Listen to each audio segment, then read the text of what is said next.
Welcome to LinkedUp, Breaking Boundaries in Education, a podcast that focuses on what is happening in education today, connecting everyone to the movers and shakers that are breaking boundaries in the education arena. Welcome to LinkedUp, Breaking Boundaries in Education. Jerry, I follow a lot of people on Instagram. You do a lot of TikTok. I don't do as much the TikTok, but I do on Instagram. And I found someone who not only gives the greatest tech tips for teachers, but is so funny. He just makes me laugh. And so I said, you know what? We have to bring that fun and that energy to our podcast. And I don't know if you follow him, Jerry, but you did get to meet him pre-recording. And I think you see what I'm talking about, right? Yes, well, we hit it off, I'll tell you. Tyler Tarver is our guest today. And we were talking and I said, what are your areas of interest? He says, AI, YouTube, culture, linking generations, marketing. I'm like, oh my gosh, this guy does it all. So I am excited to have you here today and learn more about you. And I will be following you afterwards for sure. Thank you so much. Well, I will reciprocate that and like and subscribe. You can guarantee it. Thank you so much. Well, Tyler, tell us a little bit about yourself, wherever you've been, what you're up to, what you're doing. Yeah, thank you so much for asking. I taught high school math. I was a history major in college who obviously ended up teaching high school math because they're in desperate need of math teachers at the high school levels. I was like, yeah, dope. I'll get a job. That'll be great. And after that, I was a tech director / facilitator. So I got to help teachers and help push a school that went from having, they would literally have to shut the internet off to run payroll. And then like the summer I came there, I don't get credit for this, but it happened the summer I came there, they elevated the amount of internet. We got to one-to-one devices. Like we were able to help do that, made some mistakes along the way as people do. But then also help train some teachers and do some cool stuff and help students learn. After that, I was a principal, 6th through 12th grade. So that was cool. I got to see kids in my office crying because somebody looked at them wrong. That's on the 6th grade side.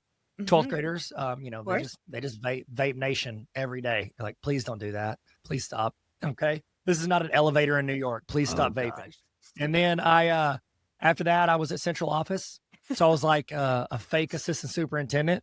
I was joking around and say, I was director of curriculum instruction. And so I was like an assistant superintendent, but I didn't have to worry about like a title or a pay raise. So that was cool.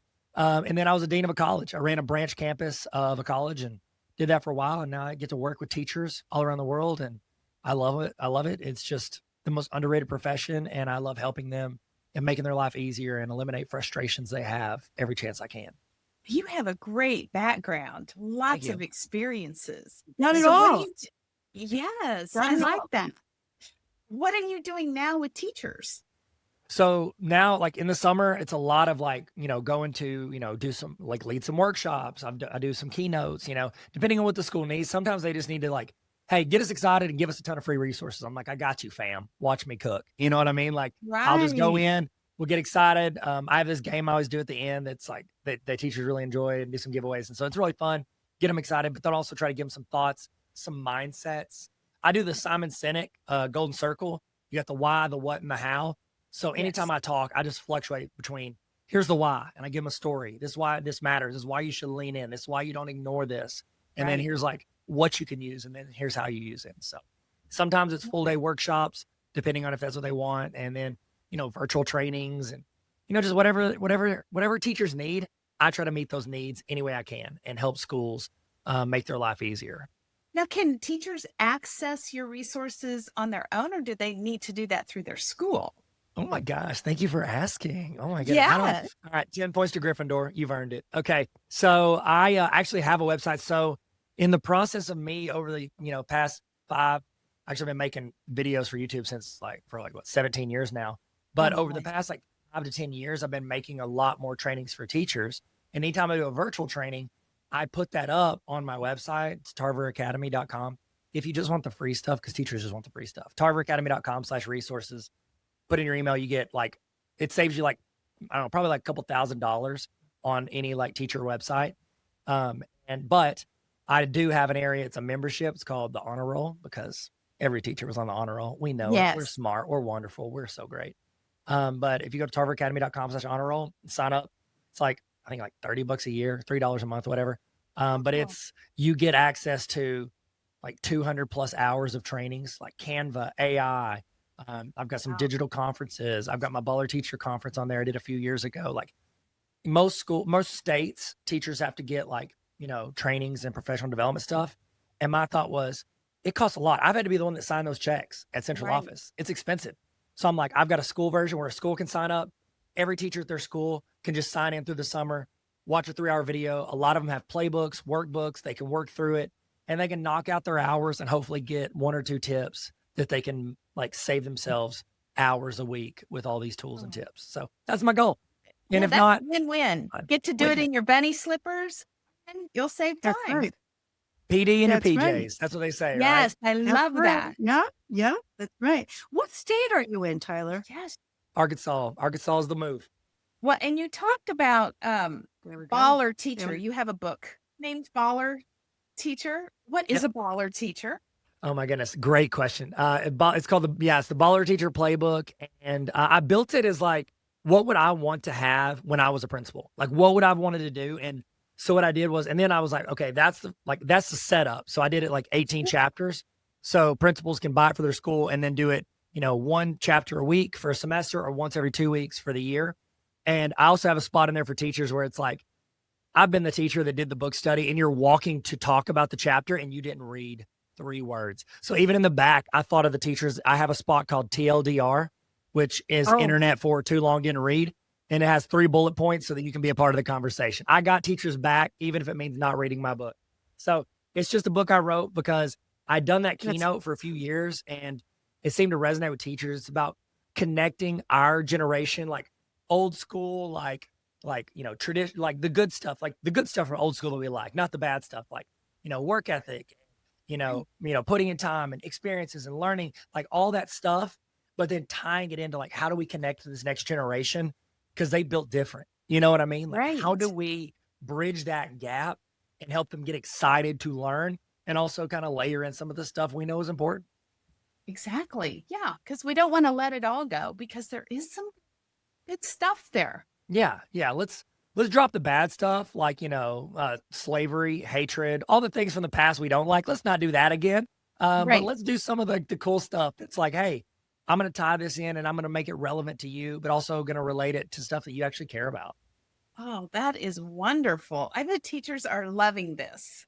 I got to check this out. I found that I do have like, because I started writing it. And when I started writing it, like the first couple chapters I wrote, it was very like, very formal, because I was writing my dissertation at the same time. And I don't know if I get extra points for waiting this long to mention that I had a doctorate. I should get some sort of reward, right? It's like CrossFit, marathon, and doctorates. Everybody mentions them in the first sentence. But in that, I was like, writing a dissertation, you can't have any personality. You can't give your opinion. It's just like, this is what it says. It's the analytics, and this is the evidence that I can directly draw. It's super like not my personality. And so I was like, I'm already doing that. I don't want, like, Harry Wong had a great book. And if they want that, go read his book because it's very good. And it's very direct, and it's just like, it's got the good stuff. If you want far too many Harry Potter references, and if you want to learn what Dragon Ball Z is, weaved in with things you can use in your classroom, I got you, fam. I got you, I love it. I love your sense of humor. Thank you. It's great. So fun. Really good. So fun. Besides AI, what are some of the trends? Yeah. So honestly, it's honestly the same stuff that teachers saw years ago. Like the struggles in education are like, I start all my Baller Teacher keynote. I start with, what obstacles are you facing? And I make them answer. It's not rhetorical. And teachers all around the country say similar, and even neighboring countries, like everybody's saying it. It's not like, oh, it's just my classroom. No, everybody's feeling it. Yes. How do we get the students to show up? How do we keep them engaged? How do we keep good, clear, positive parent communication? We don't have enough time. We don't have money, enough resources. Like, it's like we're fighting. We're like playing a basketball game, but we got one of our hands tied behind our back and we're in a sack hop. You know what I mean? What is it? Not sack, the sock hop's a dance. We're in we're in a sack race. Like we got that. We're trying to play basketball and juke people out. It's like we got so many things against us. And so one of the reasons I like several years ago, originally when I started speaking, I started talking about iTunes U. I don't know if y'all remember that. I RIP. do. It was awesome. When I was a principal, I was like, we're going to make our own textbooks. Problem was, it was a program that I supported even after Apple stopped supporting their own program. You know what I mean? Like, they just dropped it and moved on. So I was like, and I noticed, like, Google, as in the process of being an administrator, I was using Google every day for everything. The collaboration tools, the autosave, like, it made my life easier, and it saved me time, and it helped me be more clear in my communication. So I was like, if this is helping me this much, think of how much it can help a teacher, how much it can help them. So I leaned into Google, and that's when I started talking and doing trainings and helping them save time using Google and eliminate frustrations, because we get so frustrated, and it like becomes these like bricks that build a wall between us and what we're trying to achieve and helping these students. And then when AI came out 2 or 3 years ago, by the way, I'm so glad it came out after I finished my dissertation. Like, that would have been the Lord's temptation of my life to like use that to do my, analytics. It thankfully came out after I was done. That's awesome. But after, I would have never used it, for the record. Okay. So, what I'm finding, and in education, when you see that come out, our initial instinct is like, oh my gosh, one more way these kids can cheat, right? Look at the kids. They're going to cheat on everything. Cheating's not new. Students cheating has been around since necks were invented, and they could lean over their neighbor and look at their paper. Like, it's not new. And so whenever I'm like navigating that, I'm like, yes, they could use AI to cheat, but also they can use it to actually engage, learn, differentiate. Y'all remember that word? Like, we talk about how it is, but realistically, no teacher has time to do that. Unless you have literally 2 students all day, you can't do that. And so this tool gives us that ability to differentiate, engage students, help with the learning, but then also save us time. It cuts out the busy work of not just being a teacher, but the busy work of being a human. Not cutting out the work of being a teacher, but cut out the busy work of it. So that you can focus on the reason you got into education, which is to help students, to build rapport and connection, to help that kid bridge the gap, not just in learning Pythagorean theorem and getting over to special right triangles. No, you want to bridge that gap, but also bridge the gap in where's their confidence? Where's their work ethic? Do they have a good routine? Are they good okay here because they just came out of a bad home? Like, helping students build character and also build those healthy habits they can carry on to adulthood. Like, I taught high school math. Ain't no kid I taught using quadratic formula every day. All right? Right. So you know what they are using? The ability to meet deadlines, the ability to get something done, to collaborate with their peers. These are all to do research and then use that research with your own intelligent experience to find the right answer. Like, if we can keep bridging that, and then, with all that, like, that's the trend I'm seeing. Teachers never had time. They're always dealing with cheating. It's happening now. And yes, it's maybe easier for them to cheat. Maybe it's a little harder for us to catch them, but also it poses a lot of really cool opportunities for us to help them engage and learn and differentiate in a way we couldn't do ever in the history of mankind until now. And it's helping teachers to build better instructional practices, so that way kids don't even care about cheating, right? We want to make meaningful experiences in the classroom, and now teachers can leverage AI to help them do that in great ways if they're using it well. So that way kids don't care about cheating. It's more personalized, it's more real world connected, more problem-based learning. So that way it's true connected to them, to what they care about. And so there's really no need and no purpose for cheating. So that's the goal. And that's where I find that silver lining that AI is bringing about. So that's just Absolutely. great. I could not agree more. Yeah. So what are some of, you have these, when I see your snippets on Instagram, there's so many just quick, really useful, great tips. What are some that you have found that teachers are like, oh my gosh, that little tweak just made all the difference in the world? What are some of the things that they're really loving that you provided? Ooh. Okay, great. So I'll just give you one. This is just one extension. And this is teacher specific. If it's anybody, I'm just always like, just jump into ChatGPT or Gemini. They're both phenomenal. Gemini is the Google version of ChatGPT. Yeah. Either of those, you can do anything with those. They are the sun that all these other things revolve around. Okay. So most everything else you hear or see is built on the back end of those things. Okay. If I tell teachers, if I could give you one thing based on everything I've learned and know about teachers over the past, 3 or 4 decades, is we want stuff that we don't have to remember and have to go find. We want it to be easy to use with us and then make our life easier. The best tool I've found for that is Brisk, Brisk. It's a Brisk Chrome. It's a Google Chrome extension. After you get it, it's a little black bee in the corner of every website, every YouTube video. And when you click it, you just pick what you want. Do you want a lesson plan? Do you want a Google form quiz? Do you want a presentation? And it'll build it out of whatever you're on, whatever website, notes, presentation, YouTube video. It's just going to make it for you immediately. So Brisk is my number one right off the bat. If you're an educator, if you don't have Brisk, you're wasting your time in a lot of areas. Oh, love that. It's a free extension. And we had the CEO on just a couple of weeks ago, I guess. He was on our podcast. Mm-hmm. So, yeah. He sure was. Are you going to be at by the way? No, I'm not going to be at ISTE this year. No, I wanted to. We're actually going on a cruise like the next day. And so I thought about it like if a company was like, hit me up last minute and they were like, hey, you want to come out? I'd be like, yeah, I'll roll out there for a couple of days.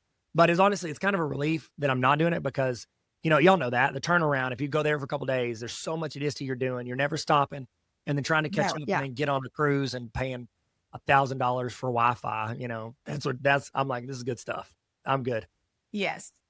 But it's awesome. I love ISTE. Yeah, it is terrific. That's why I wondered it would be great to connect with you in person and, see you in action with all of this other action going on there, because that would be kind of cool. And this actually is going to be released. So if you're listening, as ISTE already happened, and wow, it was so great. But anyway, this, but yeah, it would have been fun to see you in person. So Brisk, I love. I Brisk it. I don't even have Classroom anymore, but I still Brisk because doesn't have to be used just for teachers. You can use it for lots of different things. So it's pretty cool. Anyway, any other tips? I know you've used a lot of Google form tips and a lot of other, Googly things. But anything else that you found, like maybe that from your analytics that you see teachers just really connect with? Yeah, I think what I found is a lot of teachers, especially teachers that are starting to use stuff, it's like they get overwhelmed with even the beginning. Like, I don't even know how to get into the blocks before I take off. And so one of the things I've been really encouraging teachers to do is with like using AI.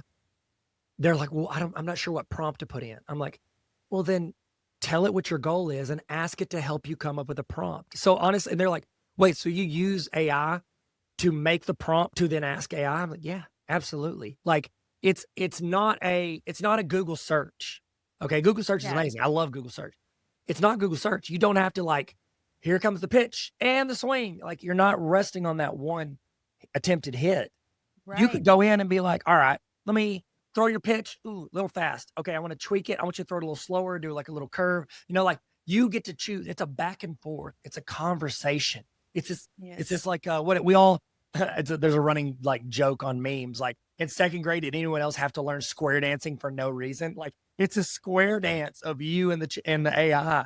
Like use it to help build that actual prompt before you even go in and do the thing you want to do. Yeah. And that's hard for people to believe that you can do that, but it is a great technique to do it. Absolutely. Yes. Well, can we move a little bit away from AI and talk about, you said one of the things you really like to do is build culture. Oh, I do. I absolutely do. It is the thing. And honestly, and again, I'm sorry, I'm just going to reference AI, but then I'll lean into the culture. So sure. A lot of teachers, they get worried, like, oh, AI is going to like come in. We're going to have personalized tutors. Like it's going to happen. Like we're all going to go to a graduation where the valedictorian, the first person they think above their parents and teachers is their AI assistant who taught them everything they learned. Like, you know what I mean? It's going to happen, but it's never going to replace teachers. AI is not going to replace teachers. Right. However, teachers who are good with AI will replace other teachers. Like that's gonna not just teachers, that's every profession. And so one of the reasons I've always been really fascinated by culture and like building the culture, like why is the same students in my class why is it different? The dynamic different, the interaction's different, the feedback different than the person literally next door with the exact same students and the person across the hall with the exact same. Like, why is it different? Like, what is how do we build that connection with these young people? And it's not well, Tyler, just give me the 1-sentence elevator pitch on how to build that culture. And it's not that. It's Shrek. It's like in Shrek, it's an onion has layers. Like that's culture. Culture is a daily showing up of layers. And I love talking to teachers about potential ways they can add new layers of culture in our class and help that transition from the teacher being the hero and these students just listening and taking notes to the teacher being the guide. And each and every individual student is a hero, and we're helping guide them on their journey. I didn't make that up. I think Donald Miller does it, but he talks about within marketing. But it's true. We need, as the teachers, need to be the guide. And these students are all heroes. And we now have the technology to do that. Yes. Yeah. Yeah. Yeah. And AI is giving them the capability to reach the needs of everyone. We've all known that's what we wanted to do, but no one has had the time. And now we have the tool. We have it. Yes. Hopefully culture will grow and be better because of it. Well, here's what I tell people. Then people are asking like, well, then what's the teacher's role going to be in the classroom? To build the culture. Like that's what you're going to do. You're going to build the culture in your class. And it's honestly, it's what 99% of teachers got into doing this for. We wanted to make a difference. We wanted to connect with young people. We want to help build character. Not many of us got in like, man, I want to be a teacher so that a bunch of teenagers will know how good I am at word problems. Like we didn't get in to like show that off. We got in to help young people. Like I've interviewed hundreds of teachers. And one of the questions we always asked was, what's your favorite aspect of teaching, or what moment, what do you always look for in the most? What do you love most about teaching? 95% of the time, the teacher said, I love that aha moment when a student gets it. And it's not, I love it when a student is quiet and taking notes diligently as I talk about things I know about. Yeah. No, Sitting in Rome. Yeah. Yeah, exactly. That's not what we celebrate as educators in our head, but it's become so much of our job because we did have to deliver a lot of information and we had to get a lot of stuff out. Now we can leverage these tools, all these tools, and then we can focus on, I'm going to ask Johnny if he watched the basketball game last night because he's wearing a jersey. It looks like he's into this. I'll do 5 minutes of research on that team he likes and start a conversation. Like we love to see students' eyes light up about stuff they care about and then incorporating that into what they're learning. Chef's kiss. Like that's amazing. Like that's what you want. You want these kids to connect and be engaged. And that's going to be our role. And honestly, I think it's why most of us got into this profession. Right. Absolutely. 100%. 100%. I mean, that's the goal is when it always was, and somehow we've strayed, but the goal is for teachers to be guides on the side, not that sage on the stage. It's an old practice that we booted out a long time ago. But to your point, because of all of the restrictions and requirements, and sometimes it just is an easier path. And now leveraging AI and other things, we're able to employ those instructional best practices. And so hopefully, that silver lining is here and we can, start building those relationships with students and between students. And that's the goal. I agree 100%. Well, you just spread joy everywhere you go. And we are so happy that you have come to our podcast to do that as well.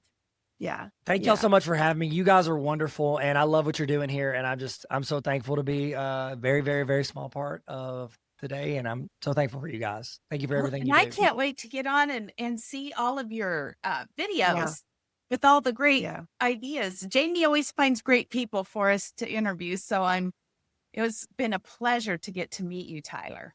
Same here. Yeah. Absolutely. I'm rubber, you're glue. Everything you're saying, I'm throwing right back to you. Okay.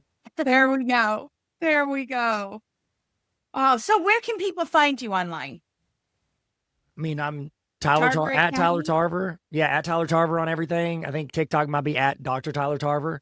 I'm just trying to get my money's worth out of that thing. And then, tarveracademy.com. get the free resources. Nothing else. Just take all them free templates and resources and just make your life easier. Don't start from Yes. scratch. Let me give you 90%. You Yeah. just go the last 10. It's like in Oh, Hitch. I'll that's go 90, great. you go 10. This is There you great. go. Teachers will love it. And this is a good time of the year for them to hear about you because they can dig in and they have a little bit of time to check it out. Yeah. Play with it when you're at a boring PD. That's right. Or sitting by the pool. Right. No, don't. Yeah. Don't look at me. Don't look at my mug on the internet when you're at the pool. Oh. Well, thank you so much for joining us and sharing your insights. It was a great podcast. And Thank we you, look guys. forward to connecting and hoping our paths cross soon. I would love I it. hope so. I would We'd love love to that. meet you in person. Yeah. Same. Yes. That would be amazing.